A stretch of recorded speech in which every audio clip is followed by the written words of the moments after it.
Assalamualaikum warahmatullahi wabarakatuh. Perkenalkan saya Arjun Sulaiman, CPNS dari Kementerian Imigrasi dan Pemasyarakatan. Kali ini saya akan membagikan learning journal saya terkait dengan agenda 1 modul 2 ya. Jadi yang saya dapatkan itu adalah pembelajaran dengan metode asinkronus dan juga sinkronus. Jadi dari metode sinkronusnya ini kita diajarkan gitu ya sama coachnya Bapak Edang ya. Kalau saya itu oleh Bapak Edang kita diajarkan mengenai isu kontemporer gitu di modul 2 ini. Jadi kita diajarkan mengenai tentang teknik analisis daripada isu itu sendiri gitu ya. Jadi teknik-tekniknya itu ada untuk tahapan penyelesaian isu sendiri itu terbagi menjadi 4 gitu ya. Yang pertama adalah identifikasi dan deskripsi daripada isu itu sendiri. Jadi kita harus mencari dulu nih masalahnya tuh kayak gimana, penggambaran masalahnya seperti apa gitu ya. Kemudian baru kita bisa masuk nih ke dalam tahap yang berikutnya. Ya ini tahap memilah atau menapis isu gitu. Maksudnya apa gitu. Isu itu harus dipilah gitu dari banyak isu yang sudah kita kumpulkan tadi, diidentifikasi, kemudian kita pilah dulu nih mana isu yang lebih urgent dan segala macam. Di situ ada tekniknya gitu loh, ya kan? Teknik daripada pemilah isu itu adalah salah satunya adalah teknik APKL. Nah, APKL itu kriteria di mana kita bisa memilah isu berdasarkan kriteria ini. APKL itu singkatan dari aktual, problematik, kehalayakan, dan juga kelayakan. Jadi kalau aktual itu isu yang terjadi atau diperkirakan atau terjadi, akan terjadi atau sedang terjadi gitu loh. Kedua, problematik. Problematik itu masalahnya ini mendesak nggak untuk diperlukan solusinya gitu loh.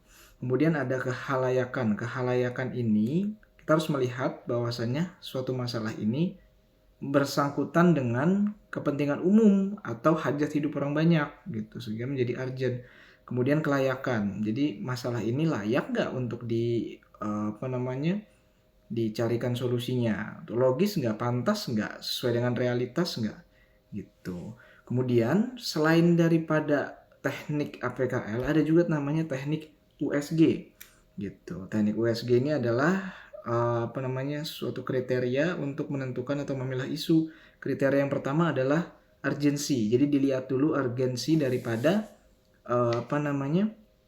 masalahnya urgent atau enggak gitu loh, seriousness.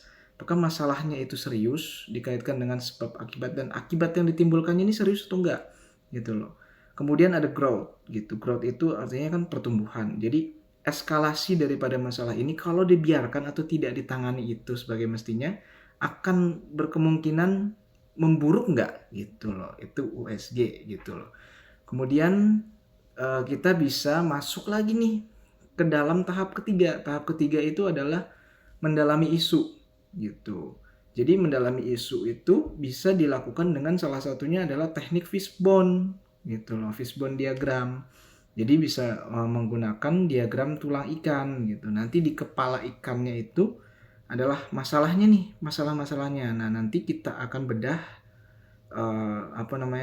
sebab akibat gitu loh daripada masalah-masalah ini. Faktor-faktor apa saja yang menyebabkan masalah ini bisa terjadi gitu, dan akibat apa yang ditimbulkan sama masalah ini. Diibaratkan seperti tulang-tulang ikan gitu loh masalah-masalahnya ini. Oke, kemudian dilanjutkan dengan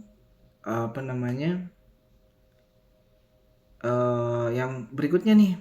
Tahap berikutnya setelah mendalami isunya ini, maka ada tahap terakhir yaitu adalah tahap penyelesaian masalah atau alternatif penyelesaian masalah gitu kan.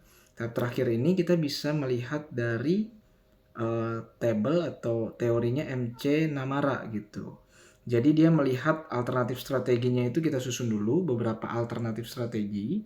Kemudian faktornya kita pilah dulu nih alternatif strategi mana yang paling berdasarkan kriteria mana yang paling tepat gitu. Kriterianya tuh kalau menurut MC Namara itu efektivitas, efisiensi, kemudian kemudahan. Jadi nanti dibuatkan table tuh nanti alternatif penyelesaiannya itu atau alternatif strateginya itu mana nih? Kita nilai dari 1 sampai 5, mana yang lebih efektif, lebih efisien, dan lebih mudah untuk dilakukan. Jadi itu yang saya pelajari gitu loh, pengalaman saya lah selama selama sinkronus gitu loh, pembelajaran sinkronus di agenda 1 modul 2 ini gitu. Itu yang saya pelajari. Kemudian dengan metode selanjutnya adalah asinkronus. Kita diberikan tugas gitu kan. Berikan tugas membuat video podcast mengenai bela negara. Kita dikelompokkan menjadi 5 kelompok karena kita ada 10 di kelompok kelas A13 kelompok 3. Kemudian ada lagi tugas untuk menerapkan tadi yang kita pelajari tadi nih di sinkronus tadi mengenai teknik analisis isu kontemporer ini gitu loh. Teknik analisisnya ini kita implementasikan gitu. Nanti kita disuruh membuat di Word gitu ya. Kita analisis lah isu-isu yang belakangan ini terjadi gitu. Menggunakan teknik tadi APKL, USG, Fishbone dan sebagainya gitu kan. Kemudian satu lagi ya ini tugas kita salah satunya adalah untuk membuat learning journal seperti ini gitu loh. Menurut saya ini memang sangat membantu sekali gitu ya dalam pemahaman kita mengenai penelitian isu gitu, memahami isu-isu terkini gitu. Jadi ini pengalaman yang sangat baik bagi saya gitu ya selama saya mengikuti Latsar ini. Sekian learning journal dari saya. Lebih kurangnya mohon maaf. Assalamualaikum warahmatullahi wabarakatuh.